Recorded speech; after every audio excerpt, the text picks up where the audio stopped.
Bom, vamos lá.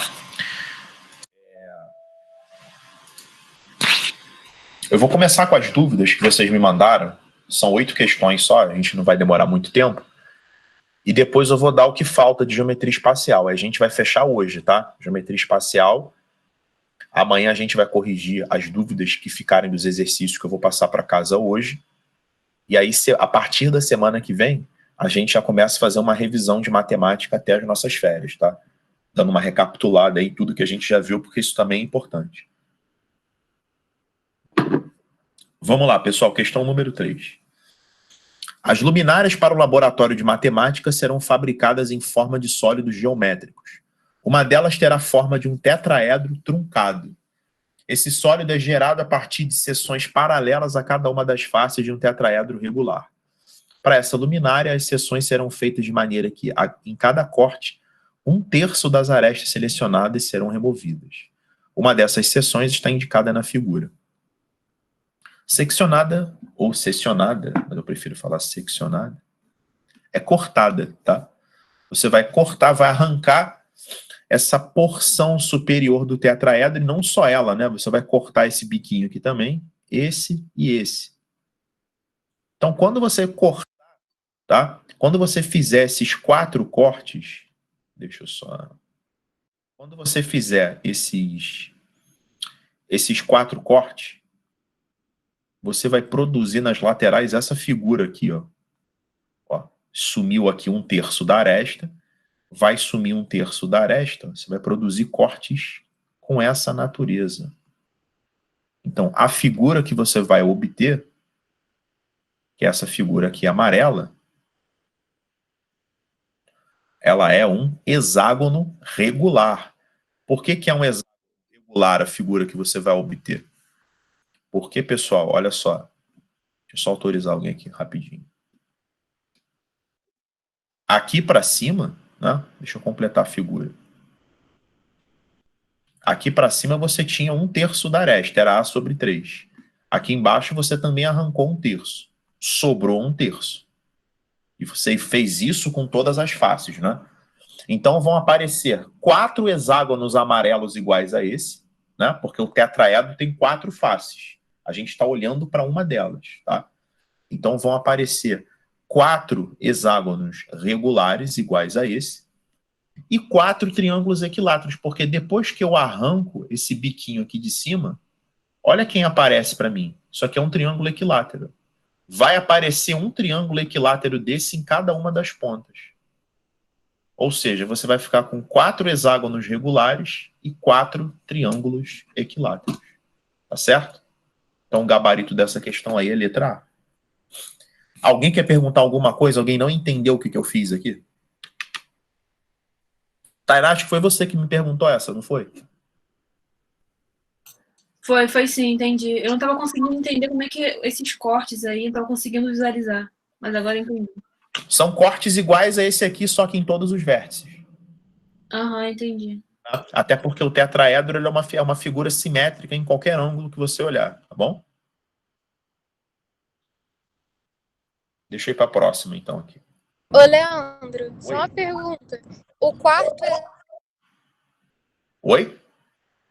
Cortou, Sara. Tá com... hexágono vai ser na base? Não tem... O quarto hexágono vai ser na base?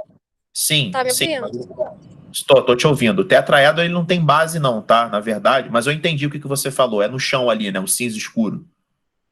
Isso, é ali que vai ser o quarto hexágono? Sim, porque o tetraedro ele tem 4 faces, tá? Vai aparecer um hexágono amarelo desse em cada face. Ah, entendi. Eu não consegui visualizar ali embaixo, mas entendi. Entendeu?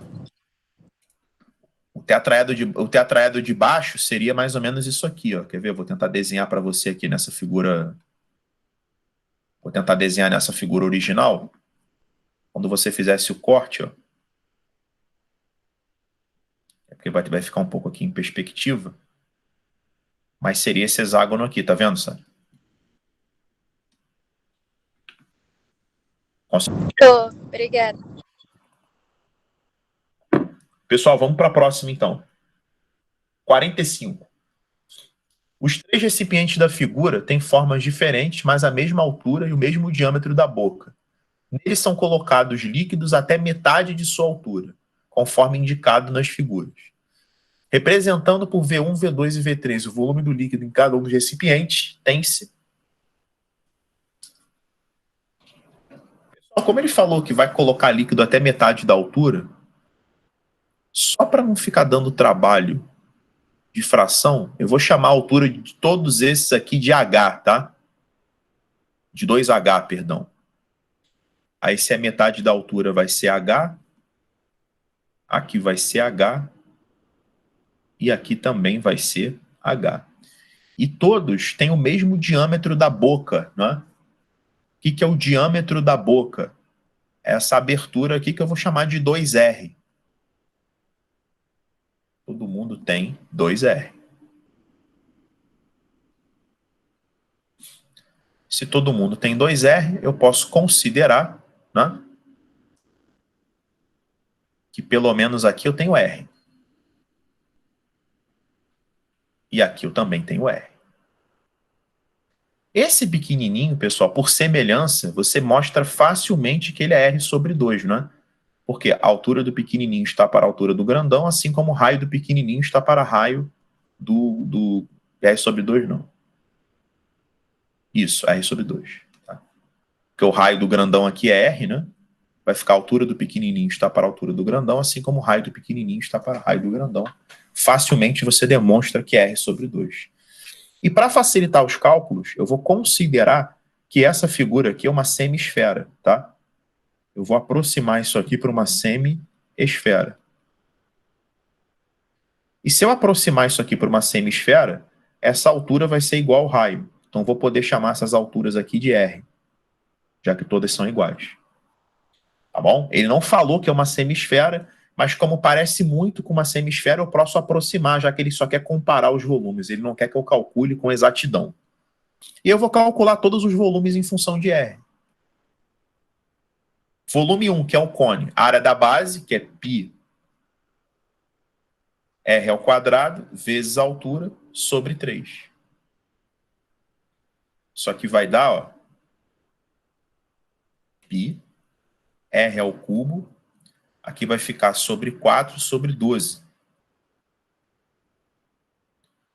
O volume V2 é metade de uma esfera, então vai ser 4/3 de πr ao cubo dividido por 2, que vai dar 2/3 de πr ao cubo. E o volume V3 é esse cone aqui de baixo, né? Que é a área da base, que é πr ao quadrado, vezes a altura, que é R, sobre 3, vai dar πr ao cubo sobre 3, tá? Então, pessoal, só para facilitar a visualização, se você chamar esse πr ao cubo aqui de K, o volume 1 ele vai ficar com K sobre 12, o volume 2 com 2/3 de K, e o volume 3 com K sobre 3. Aí você demonstra facilmente que o menor é o V1, depois é o V3 e depois é o V2, letra B. Tainá, que me perguntou essa, entendeu o que eu fiz aqui? Tá? Eu só usei algumas aproximações aqui para facilitar os cálculos, bem como ignorei esse biquinho aqui, tá bom? Entendi. Essa pontinha porque é uma fração desprezível do volume e desprezei também esse finalzinho aqui da semisfera. Tá bom? Porque também é uma fração desprezível do volume. Alguém quer perguntar alguma coisa? Alguém não entendeu o que eu fiz aqui na 45?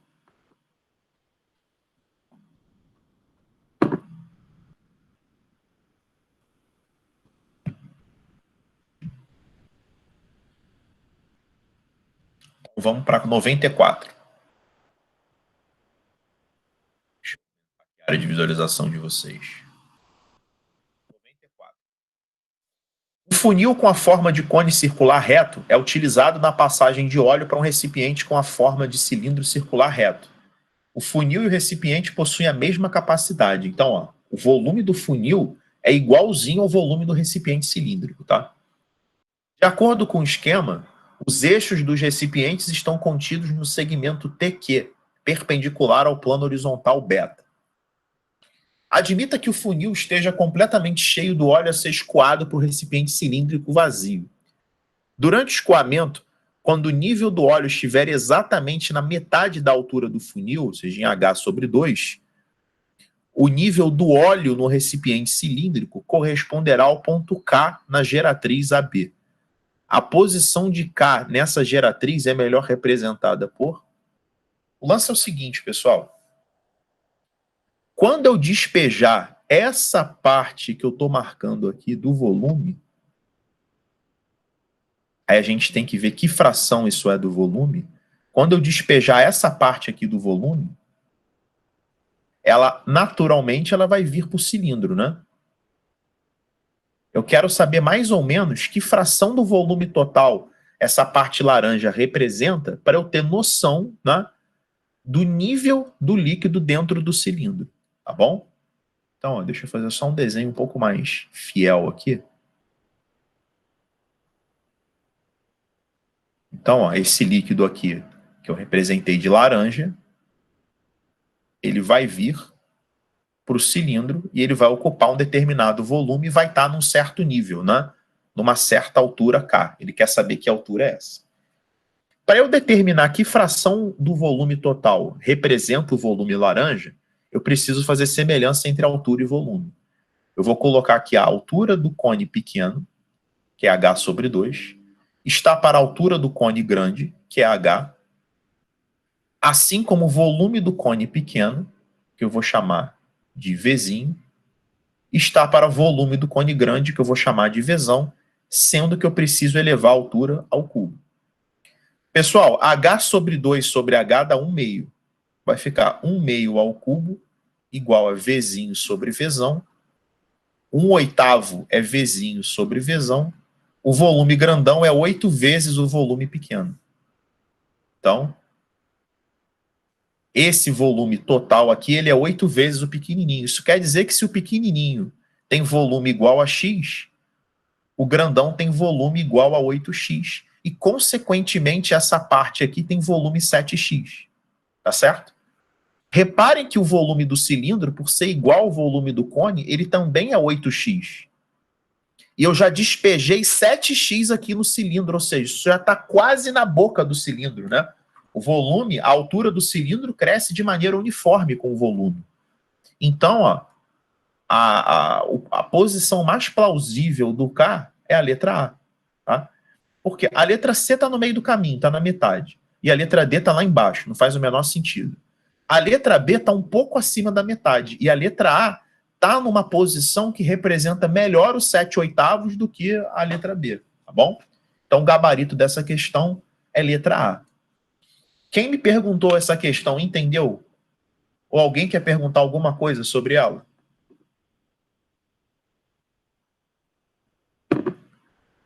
Se a gente passar isso aqui para volume, pode ficar mais fácil. Por exemplo, imagina que eu tenho 100 ml aqui e a capacidade total seja 800. A capacidade do cilindro também vai ser 800 ml, né? E eu já despejei 700 ml. Então já está quase lá na boca do cilindro. Tá bom? Tainá, acho que foi você que me perguntou essa. Ou foi a Tainá ou foi a Inara. Uma das duas. Fui eu, entendi. Entendeu? Alguém quer perguntar alguma coisa sobre essa 94?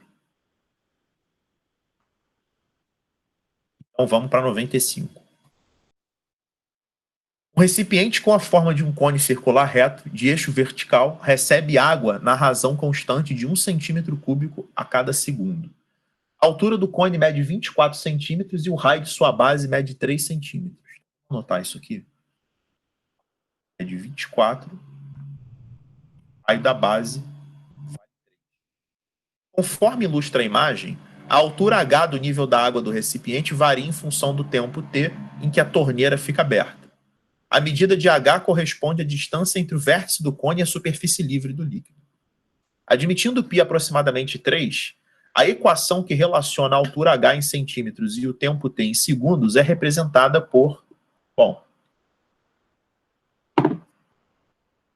vamos lá. A primeira coisa eu vou calcular o volume do cilindro em função dessa alturinha H aqui. Eu vou precisar do R primeiro, né? Vou fazer uma semelhança para descobrir o raio. Raio do cone pequeno está para raio do cone grande, assim como a altura do cone pequeno está para a altura do cone grande. Vai ficar 3H igual a 24R, H igual a 8R, e o R é H sobre 8. Por que eu estou calculando o volume em função da altura? Porque o gabarito ele quer a altura em função do tempo, tá? E o tempo depende do volume. Então, esse é o raio. E o volume depende do tempo, né? O volume desse cone é a área da base, que é πr ao quadrado, vezes a altura, sobre 3. Então, vai ser π. O raio é h sobre 8, ao quadrado, vezes a altura, sobre 3. Eu posso cortar o π com 3, porque ele pede que eu aproxime. Então, o volume vai ser h ao quadrado vezes h, que dá h ao cubo, sobre 64. Guardem isso aqui, porque esse é o volume do cone sombreado em função da altura h. Agora é o seguinte. Se ele recebe água à razão de 1 centímetro cúbico por segundo, né? Ou seja, se em 1 segundo ele recebe 1 centímetro cúbico, após t segundos, né, ele vai estar com x centímetros cúbicos. Fazendo uma regra de 3, ele vai estar com t centímetros cúbicos. Ou seja, esse é o volume dele após t segundos. Ou seja, se o volume é h ao cubo sobre 64, mas também é t centímetros cúbicos, eu posso dizer que t é igual a h ao cubo sobre 64. E para tirar a potência ali da altura, é só você tirar a raiz cúbica dos dois lados. Vai ficar raiz cúbica de t igual a raiz cúbica de h ao cubo, que é h, e a raiz cúbica de 64, que é 4. Multiplica cruzado, a altura vai dar 4 raiz cúbica de t. Essa é a nossa altura. Letra A. Entenderam o que eu fiz aqui?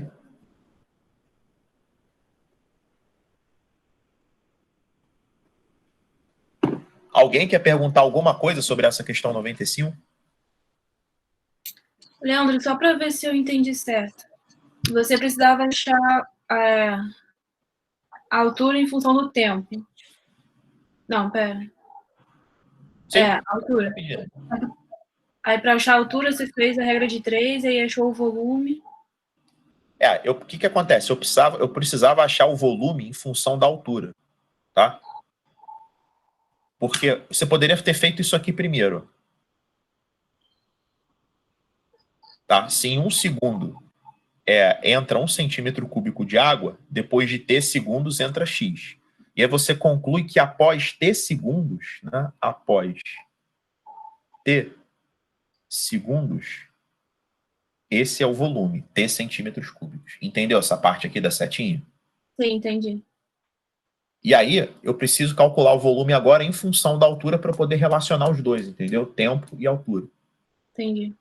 Se ele quisesse o raio em função do tempo, eu teria que pegar isso aqui, ó, H igual a 8R, e na fórmula do volume, no lugar da altura, eu colocar 8R, entendeu? Entendi. Aí o volume ia ficar em função do raio apenas, eu ia igualar os dois, e aí eu ia exibir o raio em função do tempo. Tá certo? Tá, entendi. Valeu. Se fosse ao contrário, se ele pedisse o tempo em função da altura, aí a resposta já seria isso aqui em azul. Tempo é igual a altura ao cubo sobre 64. Dava para fazer um monte de coisa aqui. Mais alguém quer perguntar alguma coisa sobre essa questão? Então vamos para a próxima. 97. Uma esfera de centro A e raio igual a 3 decímetros é tangente ao plano alfa de uma mesa em um ponto T. A fonte de luz encontra-se em um ponto F, de modo que F, A e T são colineares. Observe a ilustração. Considere o cone do vértice F, cuja base é o círculo de centro T, definido pela sombra da esfera projetada sobre a mesa. Se esse círculo tem área igual à superfície esférica, então a distância ft em decímetros corresponde a...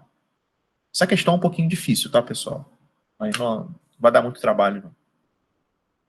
Primeira coisa, ele fala o seguinte, ó, esse círculo tem área igual à superfície esférica.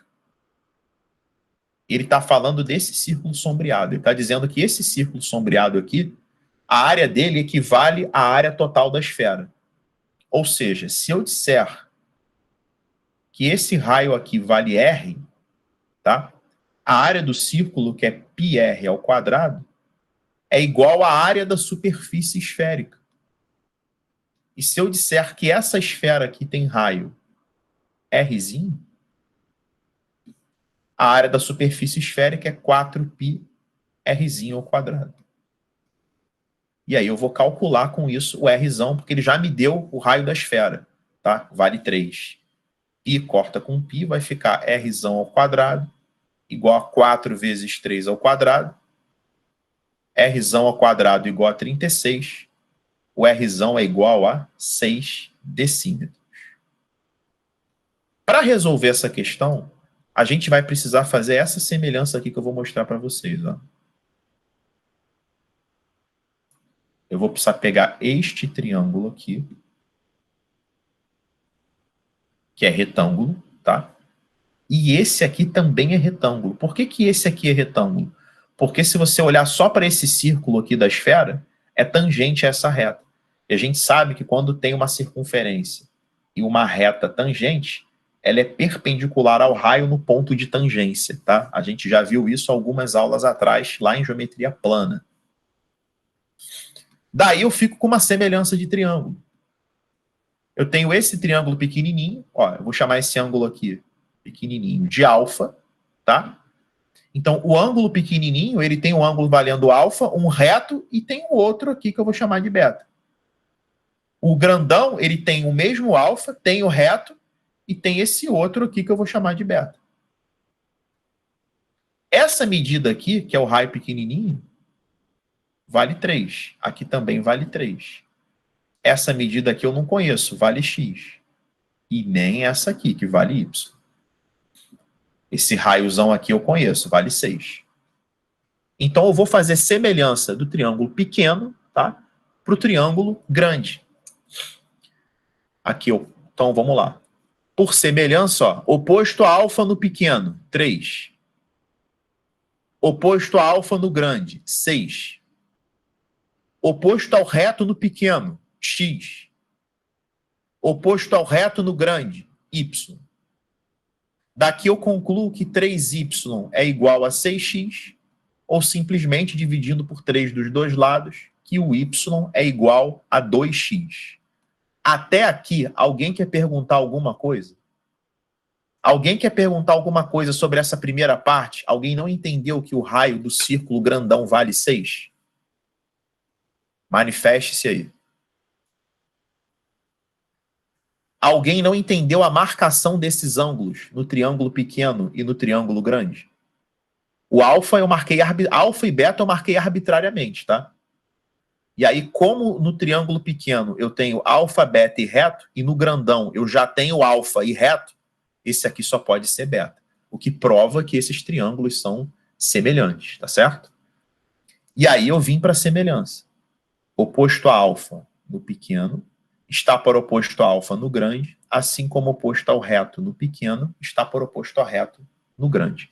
Até aqui, alguém quer perguntar alguma coisa? Porque a parte difícil acabou. Para achar o valor do x e do y, é só fazer Pitágoras no triângulo grandão. Vai ficar y ao quadrado igual a x mais 3 ao quadrado mais 6 ao quadrado. Como o y vale 2x, vai ficar 4x2 é igual a... Aqui é produto notável, né? Quadrado do primeiro, 2 vezes o primeiro pelo segundo, quadrado do segundo. Passo x para cá, vai dar 3x2, menos 6x, menos 45, igual a 0. Eu vou aqui para baixo, vou dividir por 3.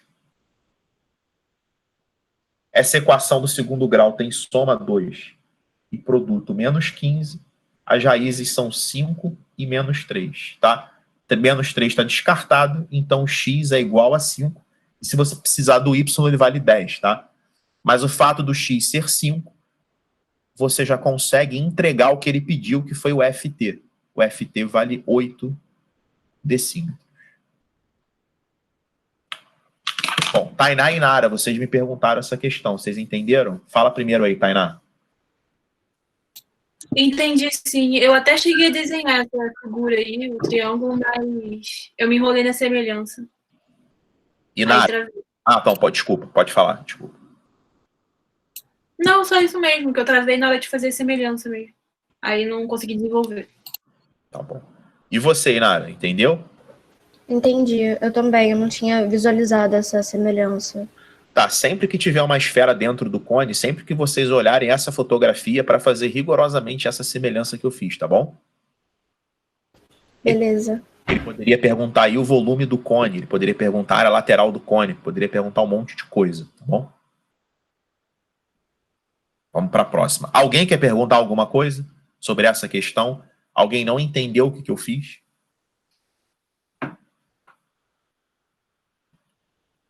Vamos para a próxima. A figura abaixo representa um recipiente cônico com solução aquosa de hipoclorito de sódio a 27%. O nível desse líquido tem 12 centímetros de altura. Para o preparo de um desinfetante, diluiu-se a solução inicial com água até completar o recipiente, obtendo-se a solução aquosa de hipoclorito de sódio a 8%. Esse recipiente tem altura H em centímetros equivalente a...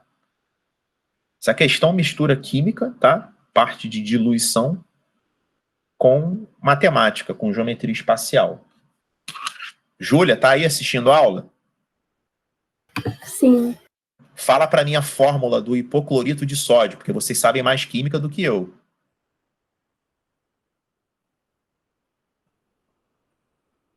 Vou falar para o Alcides, se você não falar. Não, pera. É NaClO. Isso aí, NaClO, né? Cloro com NOx mais 1 é hipooso que vira hipoito. Isso aí. Então vamos lá, pessoal. Essa parte de diluição, tá bom? Apesar disso não ser da matemática, a fórmula que produz a diluição, ela deriva de conceitos matemáticos de proporcionalidade. Então, para qualquer diluição que você for fazer, tá? É sempre a concentração inicial vezes o volume inicial igual a concentração final vezes o volume final. Seja a concentração comum, molar, em massa, em volume, tá bom? Não importa, tá? É sempre concentração inicial, volume inicial, igual a concentração final vezes volume final. Apesar de vocês usarem esse nome, essa letra C maiúscula em química, para designar a concentração comum, em matemática aqui eu vou designar essa letra C para falar de qualquer concentração. Seja comum, seja molar, seja em massa, tá? Não importa.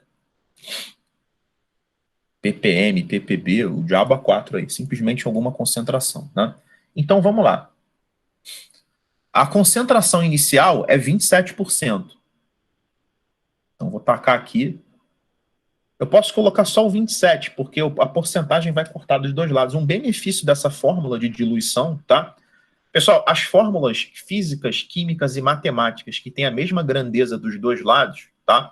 Com exceção aqui das que têm a temperatura no denominador, você pode colocar na unidade que você quiser, porque você vai cortar, tá bom? A única que você não vai poder fazer isso é o PIV tipo ovotó, porque a temperatura tem que estar em Kelvin, porque o 0 grau Celsius é uma temperatura comum, mas matematicamente, se você enfiar um 0 aqui, você vai assassinar a fórmula, tá? Então tem que ser em Kelvin. Agora o resto não, tá? Então o fato de eu colocar ou não porcentagem aqui, a gente vai ficar na mesma. Então vai ficar a concentração inicial, que é 27, vezes o volume inicial, que eu não faço a menor ideia, igual a concentração final, que é 8, vezes o volume final, que eu também não faço a maior ideia, menor ideia, e maior também, não faço nenhuma ideia. E da química, a gente vai parar aqui, 27 vezes o volume inicial, igual a 8 vezes o volume final. Agora, a gente vai para a matemática, Porque o máximo que eu arrumei foi isso aqui, ó, volume inicial sobre volume final, igual a 8 sobre 27. Não tenho como progredir a partir daqui. A química me largou aqui, tá? Agora eu vou para a matemática. A altura do pequeno está para a altura do grande, assim como o volume do pequeno está para o volume do grande. E a altura tem que estar ao cubo, porque a semelhança na matemática, a gente precisa estar com os dois lados na mesma dimensão, né? Então vamos lá.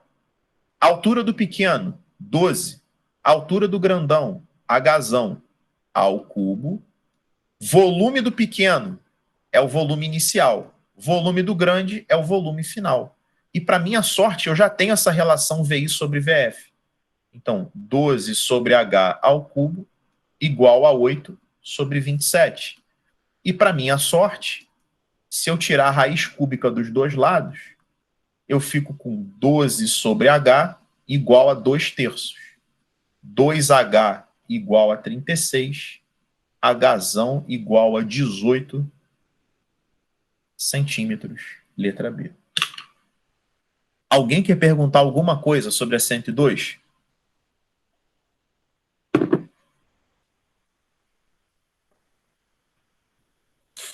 Foi? Tainá e Nara que me perguntaram essa aí. Tô falando só a vocês, porque só vocês me mandaram dúvida. Entenderam? E Nara, entendeu a 102? Entendi. Eu até pensei em fazer CVCV, só que eu achava que eu não ia chegar em lugar nenhum.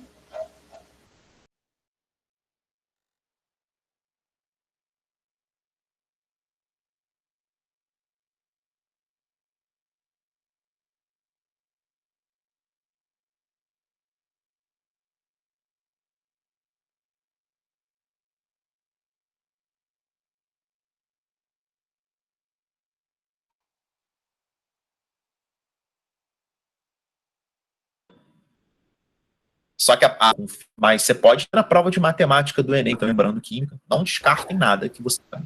Leandro, você tá falando comigo que minha internet caiu. Travou tudo aqui, eu não ouvi nada, nada, nada.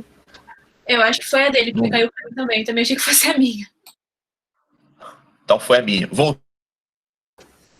Voltei. Tá travando ainda. Vocês estão me escutando? Tá, eu vou colocar no roteador, só um minuto. Vou só botar o roteador aqui. Essa internet aqui de casa, cagalhão desgraçado. Deixa eu botar o roteador aqui, só um minuto. Espera aí.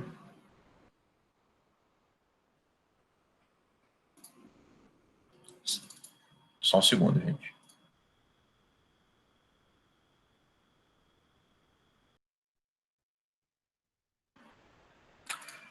Vocês estão me escutando bem agora? Aham. Tá, eu tinha falado basicamente que não descartem nenhum tipo de interdisciplinaridade nas questões, sobretudo da UERJ e do Enem. Tá certo? Beleza. Isso que eu falei. Alguém quer perguntar alguma coisa sobre a 102? Alguém não entendeu o que eu fiz?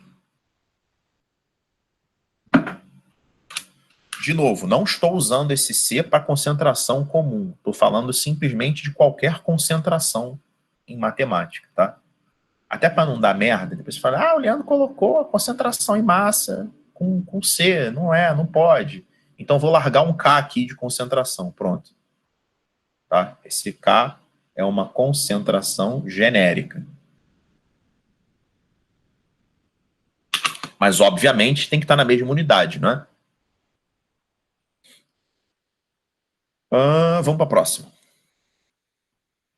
117. Um copo cilíndrico tem diâmetro interno igual a 10 centímetros e altura interna medindo 20 centímetros.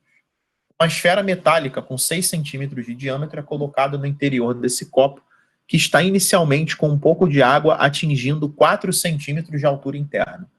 Considerando-se π igual a 3, assinale a alternativa que apresente a altura alcançada pelo líquido após a colocação da esfera. Deixa eu tentar fazer aqui uma...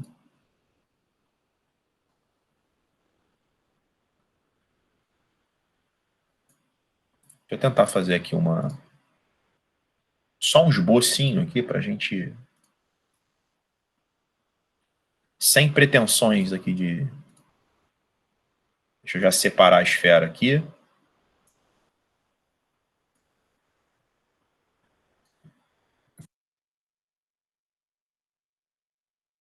Para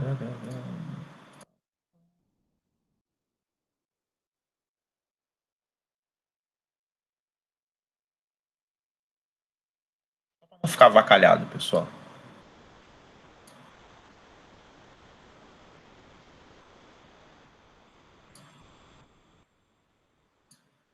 Para dar uma noção para vocês, mais ou menos, tá, do que está falando. Ó, vamos lá. Um copo tem diâmetro interno igual a 10. Deixa eu ir anotando esses dados aqui. Vamos lá. Diâmetro interno igual a 10, então o raio do copo vale 5, né? E a altura interna medindo 20. Então, essa altura aqui vale 20. Aí a gente pegou uma esfera metálica de 6 centímetros de diâmetro. Então, o raio da esfera vale 3 centímetros. E foi colocada no interior desse copo, que estava inicialmente com um pouco de água atingindo 4 centímetros de altura interna. Então, estava aí com 4 centímetros de altura interna. Considerando-se π igual a 3, assinale a alternativa que apresenta a altura alcançada pelo líquido após a colocação da esfera. Então, a gente colocou a esfera, o líquido subiu. Tá? Se o líquido subiu, eu vou assumir que ele já conseguiu encobrir toda a esfera, até porque tinha mais água ali do que o volume da esfera, tá bom? Por exemplo, ó, o volume inicial aqui, pessoal, o volume desse líquido inicial, se você fizer πr ao quadrado h, que seria o volume desse cilindrinho, ele já vai ser bem superior a 4/3 de πr ao cubo, que é o volume da esfera, tá bom? Então essa água, ela consegue encobrir a esfera toda. Quando você coloca a esfera, o nível da água sobe. Ele vai subir uma alturinha h. Isso aqui que ele subiu, pessoal, ó, essa parte aqui,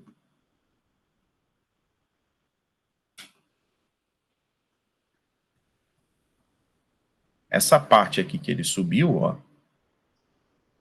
esse cilindrinho vermelho, o volume disso aqui é π, r ao quadrado, que o raio é 5, h. E isso vai ser igual ao volume da esfera, já que a esfera ficou toda submersa aqui no líquido, que é 4/3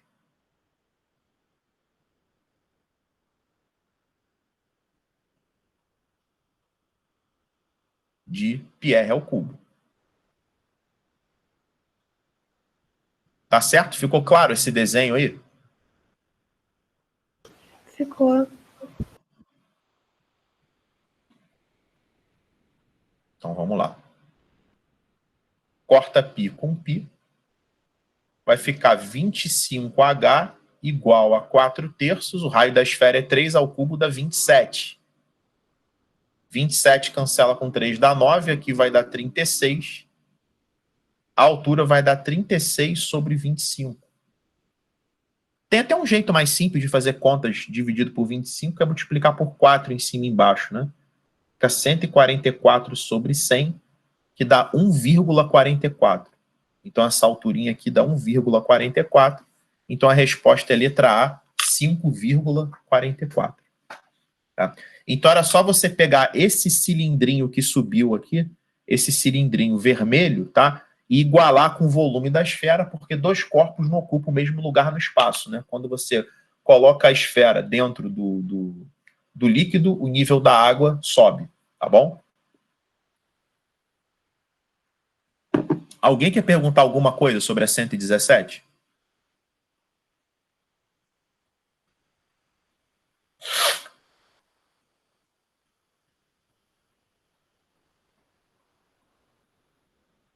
A 130 é muito parecida. Considere um recipiente no formato de um cilindro circular reto e com água no seu interior.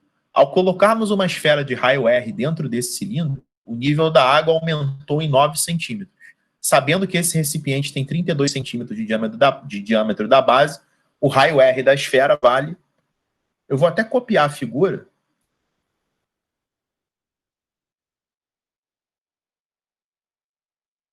Vou copiar a figura aqui. Pegar os mesmos dados. Muito parecido aqui, tá?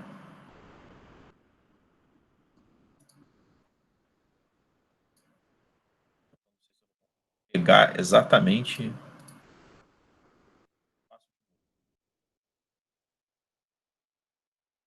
É a mesma história, tá, pessoal? Rigorosamente a mesma figura.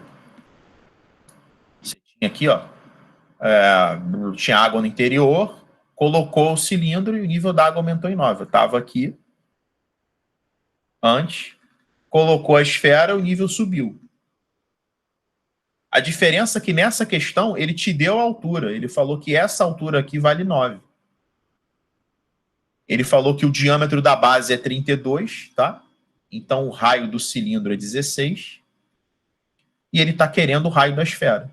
É só você pegar que esse cilindrinho laranja, cujo volume é πr ao quadrado h, é igual ao volume da esfera, que é 4/3 de πr ao cubo. Exatamente a mesma coisa que a gente fez na questão anterior. Corta π com π. Vai ficar 16 vezes 16 vezes 9. Esse 4 passa para cá dividindo, o 3 passa multiplicando, igual a r ao cubo. Cancela aqui, vai dar 4. Vai ficar 64 vezes 27 igual a r ao cubo. O raio vai dar raiz cúbica de 64 vezes 27. Raiz cúbica de 64 dá 4. De 27 dá 3. E a gente chega no raio 12, letra A. Então, eu fiz a mesma coisa, tá? Esse cilindrinho aqui é igual ao volume da esfera. Aqui em cima eu fiz a mesma coisa. O cilindrinho é igual ao volume da esfera. A diferença é que a questão da Souza Marques, tá? Deu o raio da esfera e não deu a altura. A da Unigran Rio deu a altura e pediu o raio da esfera. Alguém quer perguntar alguma coisa sobre a 130? Leandro, Oi. você pode depois ver se você consegue fazer uma listinha com exercícios mais assim? Porque isso tá me complicando muito. Que faz proporção e tudo mais. A partir da aula de amanhã, a gente já vai começar a trabalhar uma lista de revisão que eu preparei, né? Essa lista de revisão ela vai servir para a próxima apostila de julho, que vai ser uma grande revisão que a gente vai fazer, e eventualmente vai sobrar alguma coisa para vocês fazerem nas férias, até porque eu coloquei 165 exercícios de matemática com tudo que a gente já viu até agora, tá bom? Física eu vou colocar uma quantidade parecida. Tá com, por exemplo, 5 ali, 6 questões de todos os assuntos que a gente viu até agora, tanto em matemática 1 quanto em matemática 2, tá? E nessa lista aí, provavelmente tem questões desse estilo. Tá bom, Inara? Ah, tá, beleza. Mas é sempre assim, quando você submerge um objeto e ele desloca um volume, por exemplo, você tem aqui um cubo, uma piscina cúbica, por exemplo, que tem água até um certo nível. Aí quando você coloca um objetozinho vermelho, o nível da água sobe. É só você assumir que o volume do objeto que você submergiu é igual ao volume correspondente ao sólido que subiu. No caso, como isso aqui é um cubo, esse paralelepípedozinho aqui vermelho é igual ao volume do objeto. Tá bom? Entendi. Mas a gente vai fazer mais questões desse tema ao longo do ano aí, pode ficar tranquilo. Beleza. Pessoal, vou fechar aqui então e vou colocar lá na plataforma depois esses exercícios, se vocês quiserem dar uma olhada. E eu vou abrir agora a aula de hoje. Só um segundo.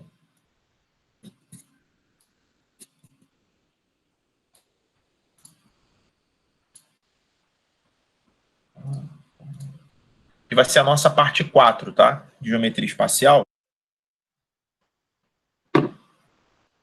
Eu vou colocar para vocês aqui complemento sobre poliedros. É aquela parte da relação de Euler, V mais F igual a mais 2. Então vamos lá, pessoal. O que eu coloquei aqui? Complemento sobre poliedros.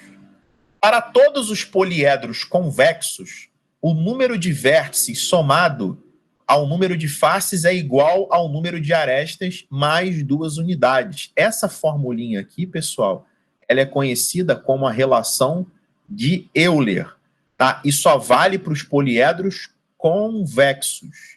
O que é um poliedro convexo? Uma definição simplificada de poliedro convexo, tá? É que não existe nenhuma reta que adentre a figura, saia dela e consiga entrar mais uma vez. Isso já acontece com os poliedros não convexos, que são os poliedros côncavos. No poliedro côncavo, existe pelo menos uma reta que consegue penetrar a figura, sair da figura e depois penetrar de novo. Tá? A figura côncava ela é comidinha, tá bom? Essa é uma definição muito parecida com de polígono convexo e de polígono côncavo, tá? O que é um polígono côncavo? Por exemplo, tá? Aqui a gente tem, ó, 1, 2, 3, 4, 5. Aqui a gente tem um pentágono côncavo. Existe uma reta que entra na figura, sai e depois consegue entrar de novo.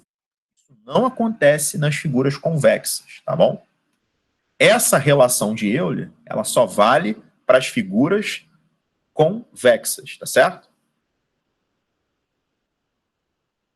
E aí, pessoal, eu coloquei aqui um exemplo de figura que a gente já trabalhou, que é uma pirâmide, só para a gente ver essa fórmula de Euler em ação, ó. A pirâmide ao lado é formada por uma face quadrangular e 4 faces triangulares. Aí eu coloquei, ó, o número de faces são 5, que é a quadrangular embaixo e as 4 triangulares do lado. Vértices eu tenho 5, ó. 1, 2, 3, 4, 5. Arestas eu tenho 8. 1, 2, 3, 4, 5, 6, 7, 8. Reparem que face mais vértice é igual a aresta mais 2. 5 mais 5 é 8 mais 2. Né? Então, tá aí um exemplo para vocês verem que, de fato, a relação de Euler funciona para qualquer poliedro convexo. Alguém quer perguntar alguma coisa sobre esse slide?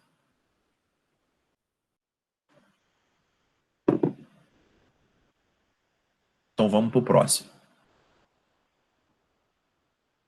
Eu coloquei o seguinte, pessoal. Alguns poliedros são formados por um mesmo polígono regular.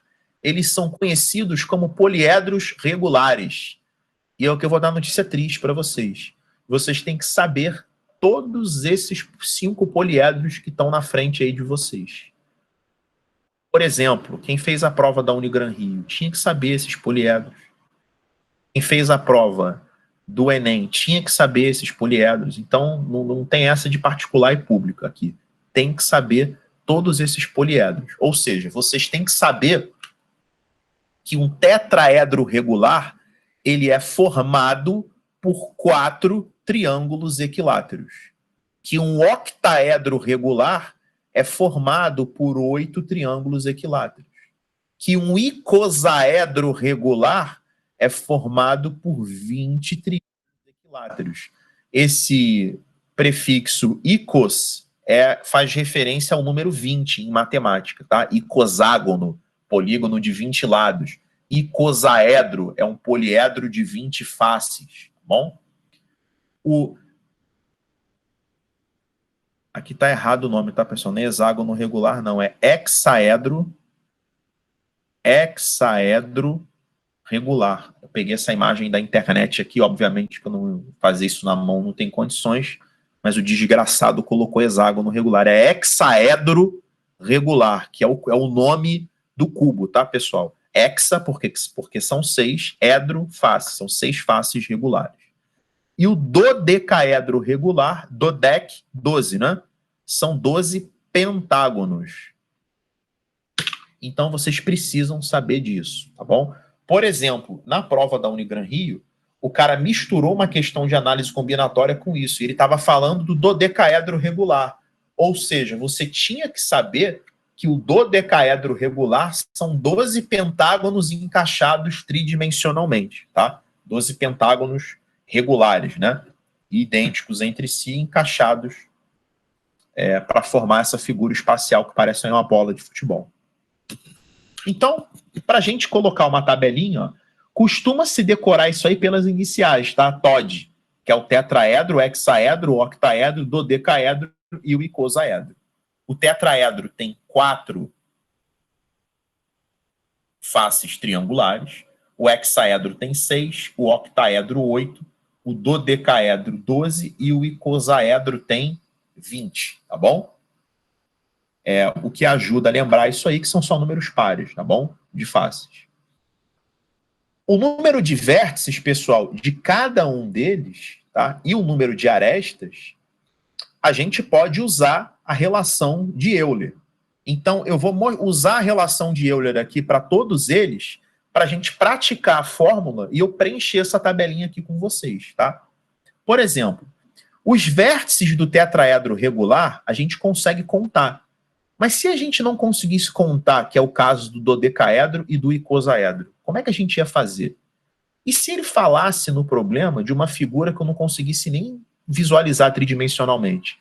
Sei lá, uma figura com 6 quadrados, 8 retângulos, 10 pentágonos, tá bom? A gente vai fazer assim, ó. Para o tetraedro regular, eu tenho 4 triângulos. Isso aqui me dá um total... Gente, cada triângulo não tem 3 arestas? 4 vezes 3 me dá um total de 12 arestas. Só que quando você vai contar as arestas de um tetraedro regular, você só vai contar 1, 2, 3, 4, 5, 6. A pergunta é, cadê as outras 6, né?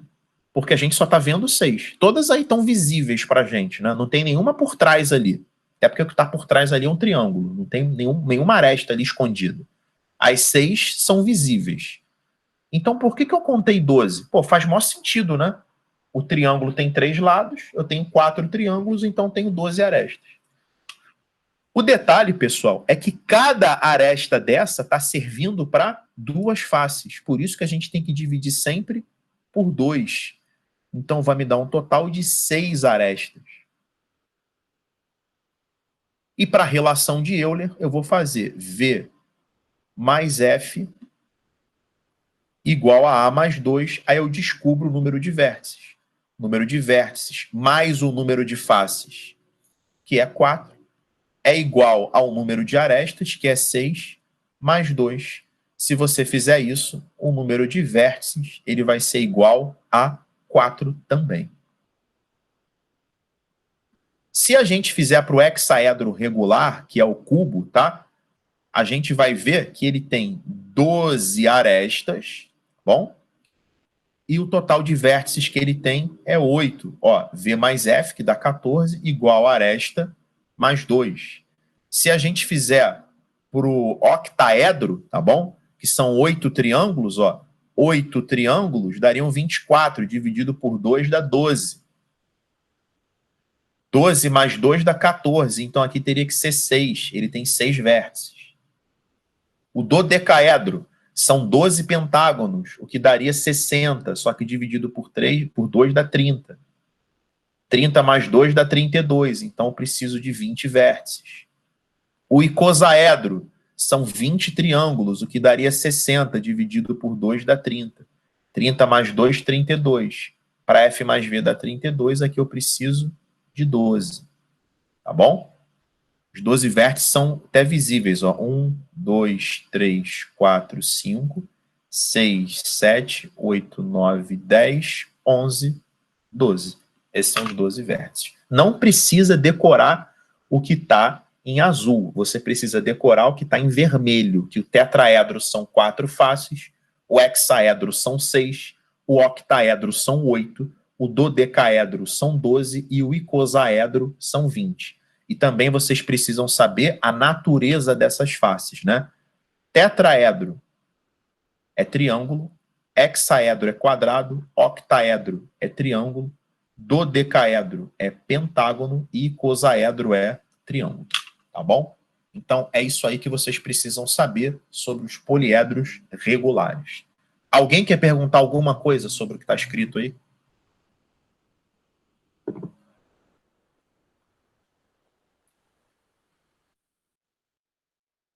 Pessoal, existe um grupo, tá? particular dos poliedros, que são chamados poliedros de Platão, tá bom? Vocês já devem ter ouvido falar esse nome. O que são os poliedros de Platão? O que um poliedro precisa ter para ser chamado de poliedro de Platão? Então, eu coloquei aqui, ó, características. Primeiro, todas as faces tiverem a mesma quantidade de arestas. Se vocês repararem esses aqui que eu escrevi, por exemplo, todas as faces têm a mesma quantidade de arestas. Eu tenho ou só triângulo, ou só quadrado, ou só pentágono. Segundo, todos os vértices forem formados pela mesma quantidade de arestas. Esses aqui também atendem. Ó, por exemplo, se você pegar o dodecaedro regular, de cada vértice saem 1, 2, 3 arestas. Terceiro, obedecer a relação de Euler, né? Onde o número de vértices somado ao número de faces deverá ser igual ao número de arestas mais 2. Tá? Obviamente, se é um poliedro, isso aqui só vale para os poliedros convexos, então a gente vai entender que o poliedro de Platão tem que ser um poliedro convexo. Tá? Então, olha que interessante. Todo poliedro regular, ou seja, todo poliedro, todos esses 5 que eu mostrei para vocês, que são os poliedros regulares, eles também são poliedros de Platão. Só que nem todo poliedro de Platão ele é regular. Eu mostrei aqui um exemplo para vocês de um poliedro que ele é de Platão, mas não é regular. Por que eu estou falando isso?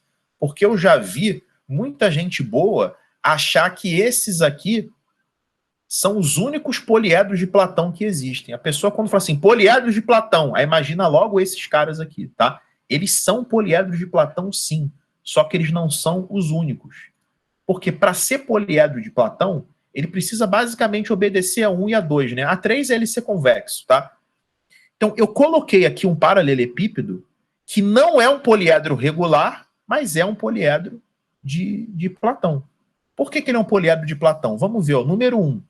Todas as faces têm a mesma quantidade de arestas? Sim, eu só tenho um quadrilátero aqui, tá? Todas as faces têm 4 arestas. Segundo, todos os vértices são formados pela mesma quantidade de arestas? Sim. De cada vértice saem 3 arestas. Aqui obedece a relação de Euler? Obedece, é um poliedro convexo. Então esse poliedro aqui ele é de Platão, mas não é um poliedro regular. Alguém não entendeu essa ideia de poliedro regular e poliedro de Platão? Tainá, para a gente fazer aquele teste de áudio aí, tá me escutando? Todo assim, normal. Beleza. Então, pessoal, só para esquematizar aí, para fazer um desenho, existe aqui o grupo dos poliedros. Você tem uma parte dos poliedros que é côncava, então são os côncavos, e você tem os poliedros que são convexos. Alguns poliedros convexos são chamados de poliedros de Platão. E alguns poliedros de Platão são regulares, tá? Então, os poliedros regulares, tá bom? Que estão aqui na turma dos convexos, os poliedros regulares também são poliedros de Platão. Então, ó, por isso que essa observação faz sentido. Todo poliedro regular, ele é de Platão, mas nem todo poliedro de Platão é regular. Basta você pegar um poliedro que esteja nessa região X aqui. Ele vai ser de Platão, mas não vai ser regular. Está aqui um exemplo do poliedro X. Tá bom? Querem perguntar alguma coisa sobre esse slide?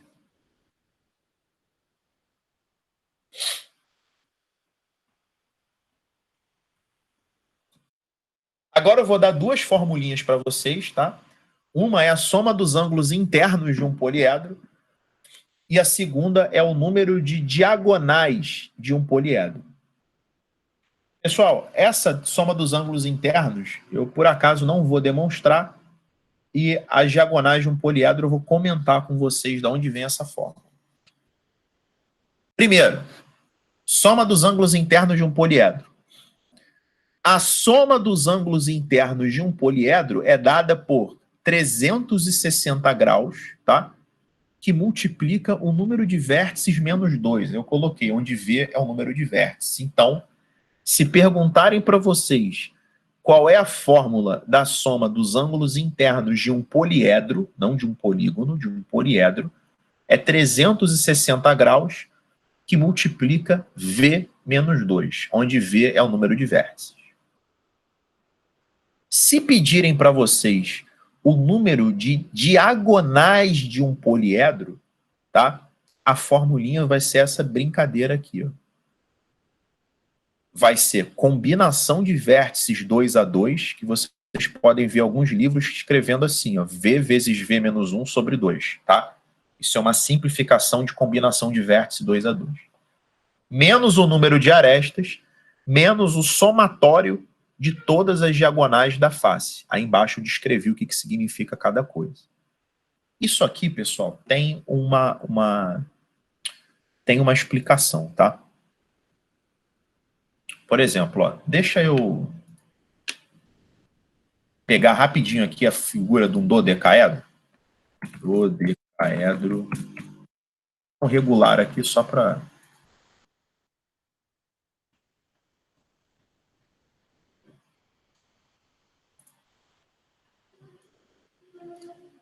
Aqui a figura de um dodecaedro.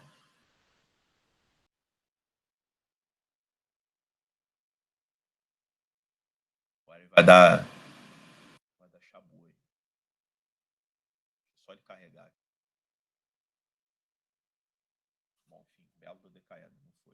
Deixa eu tentar outra foto aqui, porque essa não foi.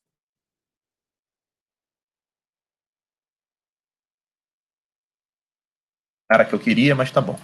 Então, isso aqui é um dodecaedro, pessoal. Vamos explicar a fórmula das diagonais. Diagonal de um polígono é você ligar dois vértices, tá? De um polígono, só que não pode ser o lado. Tá? A do poliedro é a mesma coisa. Você vai ligar dois vértices de um poliedro. Só que não pode ser nem aresta e nem diagonal da face. Então, por exemplo, ó, vamos supor, você vai ligar esse vértice a esse vértice aqui. Isso aqui é um exemplo de uma diagonal do dodecaedro, tá bom? Agora, se você ligar esse vértice a esse aqui do lado, isso aqui não conta como diagonal do poliedro porque é uma aresta. Por isso que você tem que excluir todas as arestas. Se você ligar esse vértice a esse daqui, também não conta como diagonal do poliedro, porque isso é uma diagonal da face. Por isso que você exclui todas as diagonais da face. Por que tem essa combinação de vértices 2 a 2? Porque para eu escolher dois vértices, de modo que a ordem não importe, eu vou escolher dois vértices num total de V vértices. Isso pode ser substituído por V vezes V menos 1.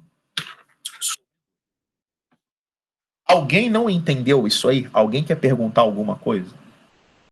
Alguém não entendeu o que eu falei sobre a fórmula do número de diagonais de um poliedro? Por acaso, eu vou calcular para vocês aqui, tá? Do pentágono. Deixa eu ver se eu consigo pegar o outro. O outro que eu tinha achado tão bonitinho. Deixa eu apagar.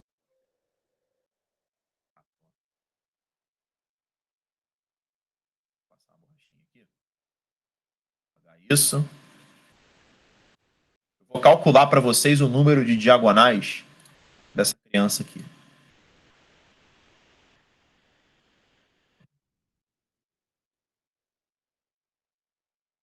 Vamos lá, pessoal. Ó. O número de diagonais vai ser combinação de vértices 2 a 2, menos o número de arestas, menos o somatório das diagonais da face. Tá bom? Vamos lá. A gente tem que saber que esta figura aqui, se você não quiser ter o trabalho de ficar contando, tá? São 12 pentágonos. Se são 12 pentágonos, o meu total de arestas vai ser 12 vezes 5, dividido por 2, porque cada aresta serve para duas faces, né? Repare que essa aresta aqui serve tanto para essa face quanto para essa. Por isso que eu divido por 2. Isso aqui vai dar um total de 30 arestas. Então, na relação de Euler,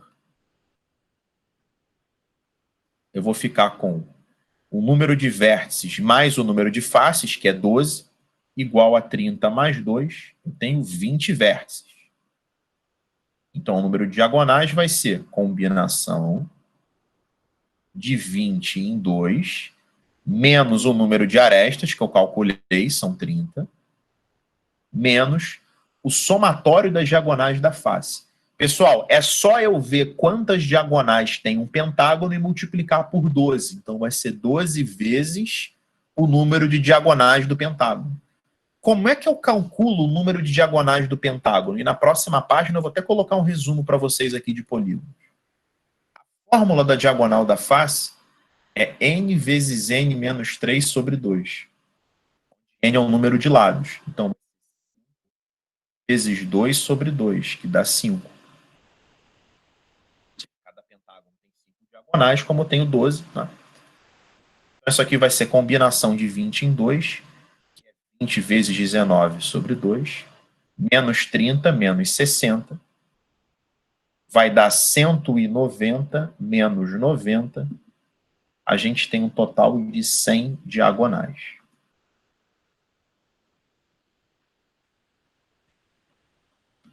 Obviamente, não tem como você traçar as 100 diagonais, né? Alguém não entendeu o que eu fiz aqui? Alguém não entendeu algum pedaço dessa solução?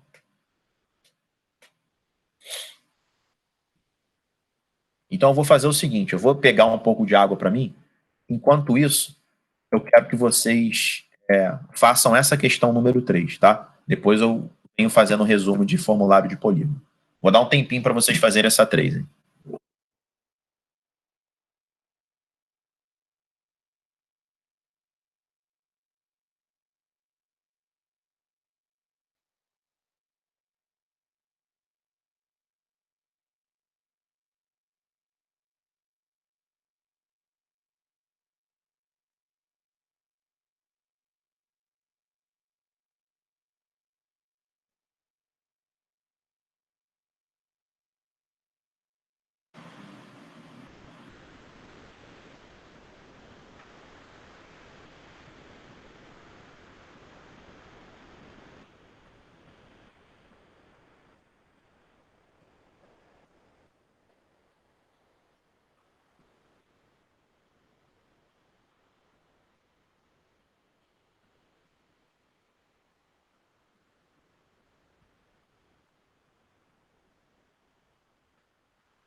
E aí, pessoal, vamos lá?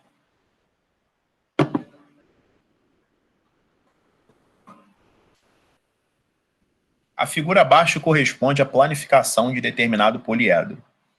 O número de vértices desse poliedro é... Ora, pessoal, nesse poliedro aqui, eu tenho 1, 2, 3, 4 hexágonos. Ó. 1, 2, 3, 4. Não importa se eles são regulares ou não, tá? Para você aplicar a relação de Euler, o poliedro não precisa ser regular, não.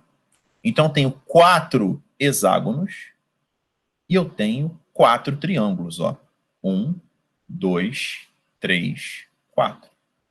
Ou seja, quando eu montar essa figura, que eu não faço a menor ideia como ela vai ficar, eu tenho 4 faces hexagonais e eu tenho 4 faces triangulares. Na verdade, quando você montar essa figura, vai ficar aquela truncada que a gente fez no começo da aula de hoje, tá?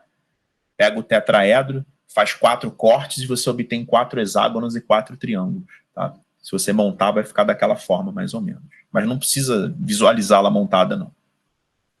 O lance é o seguinte, para fazer o cálculo do número de arestas, eu vou pegar o seguinte, ó, eu tenho 4 hexágonos, então vou fazer 4 vezes 6, mais 4 triângulos, 4 vezes 3, e vou dividir tudo por 2. Vai dar 24 mais 12, dividido por 2, que dá 18. Então, eu tenho um total de 18 arestas. O número de faces são 8, porque são 4 hexagonais e 4 triangulares. E agora eu vou aplicar a relação de Euler. Pela relação de Euler, V mais F igual a A mais 2, a gente vai encontrar um total de 12 vértices. Quando eu montar essa figura, vai dar um total de 12 vértices. Alguém não entendeu o que eu fiz? Quer que eu repita alguma parte?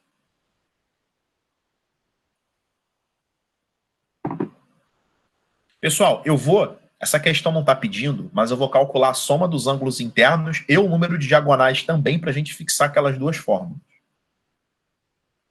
Soma dos ângulos internos, 360 graus, que multiplica V menos 2. O número de vértices é 12, menos 2. A soma dos ângulos internos dá 3.600 graus, tá? O ângulo interno de um poliedro, ele é chamado de ângulo poliédrico, tá bom? E o número de diagonais vai ser combinação de vértices 2 a 2, menos o número de arestas, menos o total das diagonais da face. E aí, como é que a gente vai calcular o total de diagonais da face? Triângulo não tem diagonal. Agora, cada hexágono, ele tem 6 vezes 6 menos 3 sobre 2 diagonais, tá? Cada hexágono tem 9 diagonais. Vai ficar 6 vezes 3, 18, sobre 2, 9. Como eu tenho 4 hexágonos, eu tenho 36. A combinação de 2 em 12 vai dar 12, vai dar 66. Menos 54. Então, aqui eu só tenho um total de 12 diagonais nesse poliedro, tá bom? Por acaso é igual ao número de vértices, mas pura coincidência, tá bom? Querem perguntar alguma coisa sobre essa parte de soma dos ângulos internos ou sobre o número de diagonais? Eu usei a fórmula. Escolho 2 vértices, né? Só não pode ser aresta e só não pode ser diagonal da face. É assim que a gente memoriza essa fórmula da diagonal.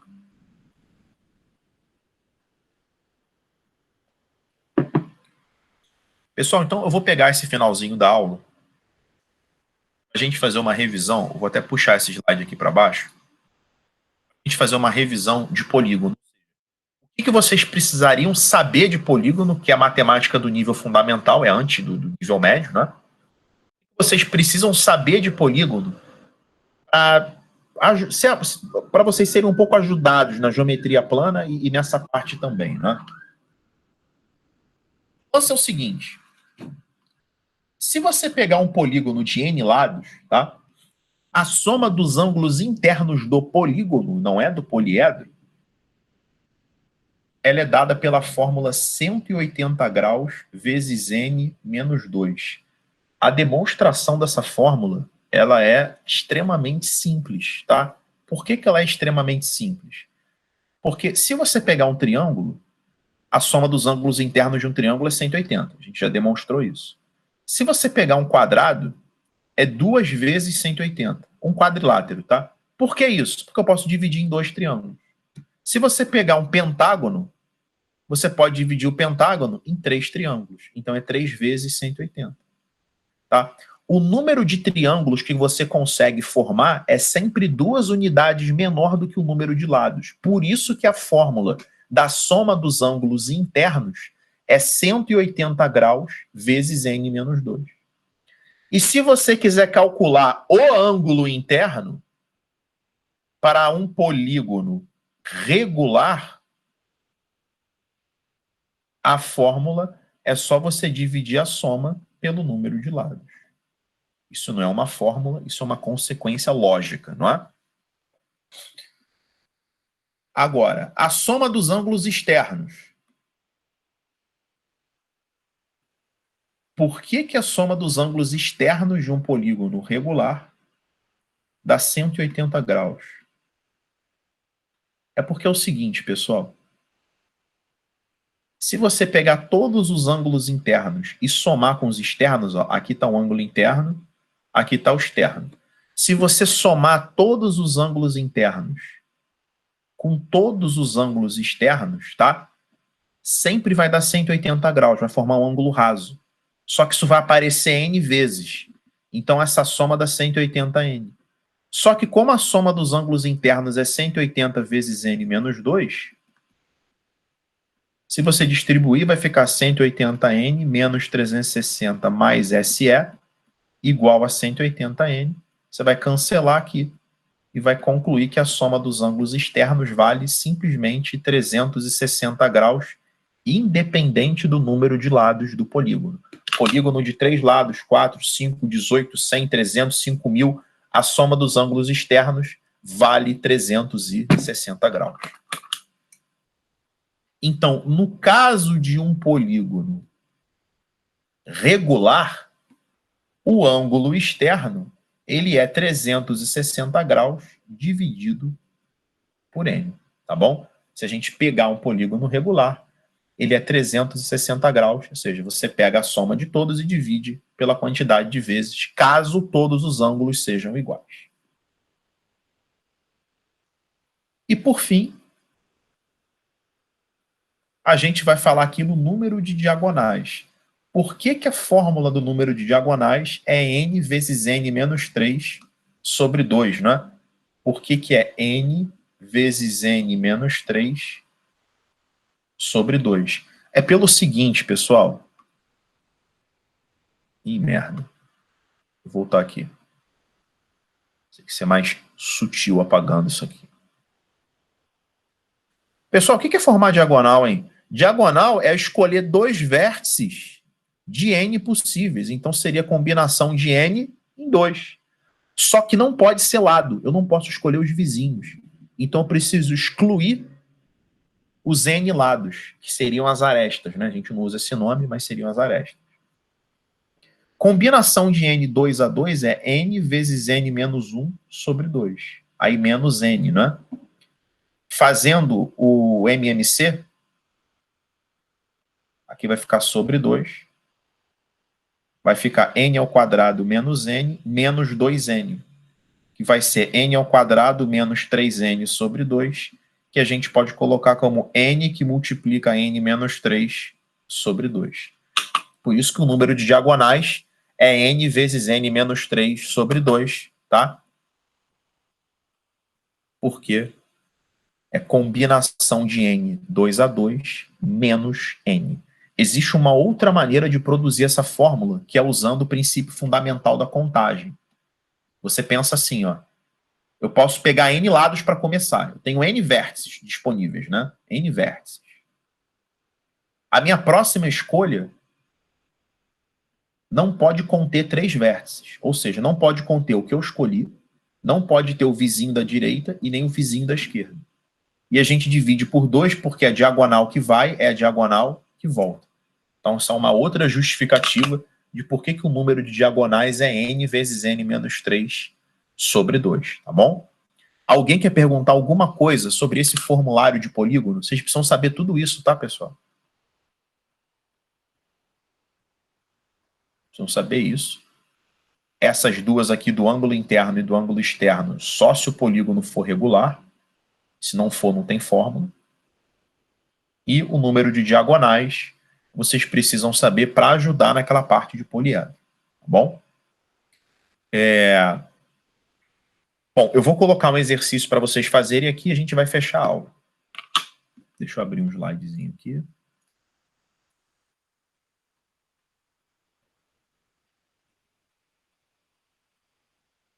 Deixa eu pegar aqui um exercício.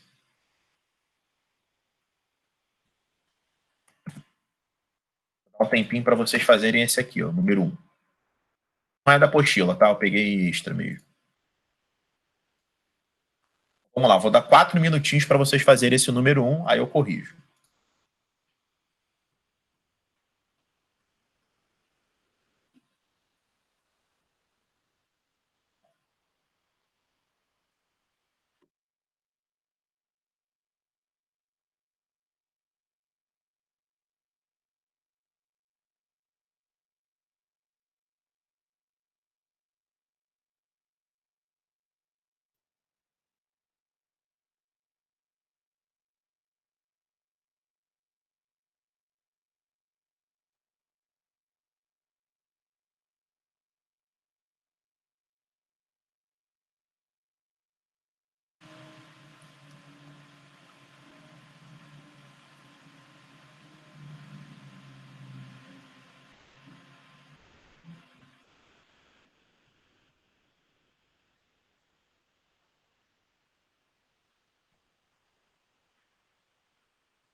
Mais um minutinho aí eu vou fazer, tá? Aí a gente encerra a nossa aula de hoje.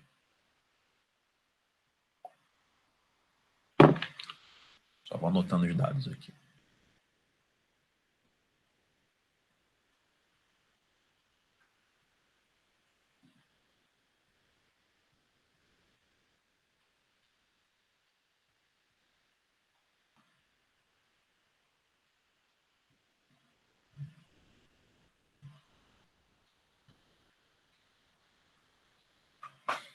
Nossa figura, pessoal, tem 13 vértices, ó. Um poliedro convexo com 13 vértices tem uma face hexagonal e 18 faces formadas por polígonos do tipo P. Com base nessas informações, pode-se concluir que o polígono P é 1. Então, vamos lá. Eu tenho 13 vértices, eu tenho um hexágono e 18 polígonos que eu não faço ideia quais são, tá bom? Aqui já dá para aplicar a relação de Euler. V mais F igual a A mais 2. Tá? Eu tenho 13 vértices, eu tenho 19 faces, uma hexagonal e 18 desconhecidas, não é? Eu vou ficar com 32 igual a A mais 2 o meu A dá 30. Então eu tenho 30 arestas.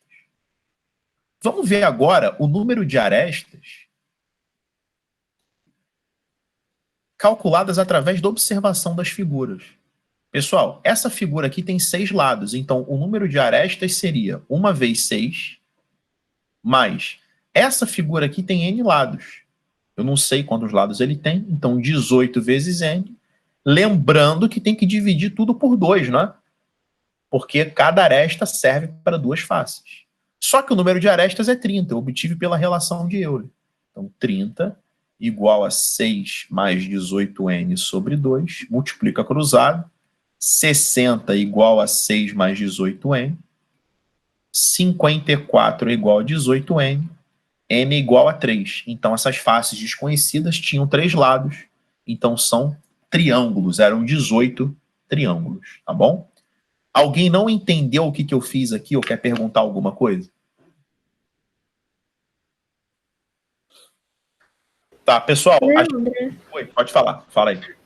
É que eu cheguei só até o A igual a 30. Daí eu pensei que se eu pegasse 30 e diminuísse de 6 e dividisse por 18, eu acharia. Sim. Ó, 30. Né? Não, mas espera aí. Você falou que 30...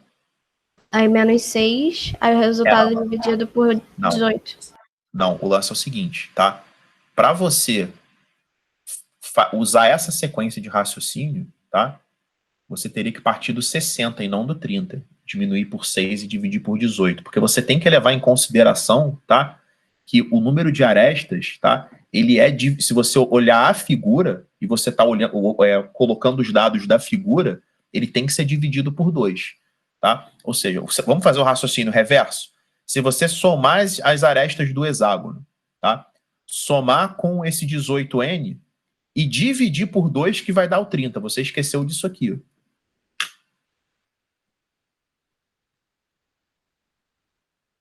Entendeu, Nara? Entendi. Você esqueceu desse 2, tá bom? Beleza. Mais alguém quer perguntar alguma coisa? Deixa eu apagar isso aqui.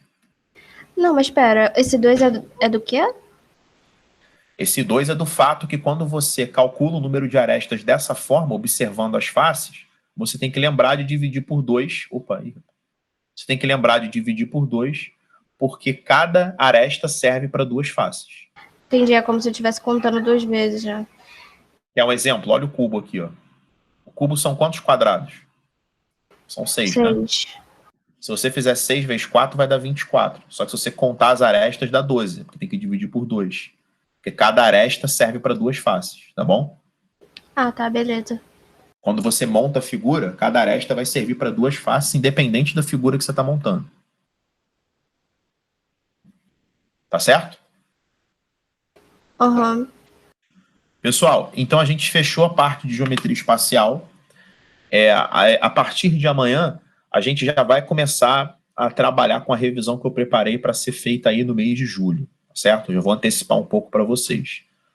Eu já fechei matemática 1 e fechei matemática 2, tá bom? Só física que eu vou continuar com alguma matéria nova ainda. Pessoal, eu vou passar os exercícios que faltam daquele módulo, tá bom? Então, você já sabe que o para casa é isso, é o que falta, o que vocês não fizeram ainda dos exercícios de geometria espacial. Mas depois eu vou dizer quais são, tá certo? E eu já vou disponibilizar também a revisão para vocês na plataforma, porque a gente vai começar a trabalhar com ela a partir de amanhã. Tá certo? Então, vejo vocês na oficina, tá, pessoal? Tchau, tchau. Até 3h30, não faltem.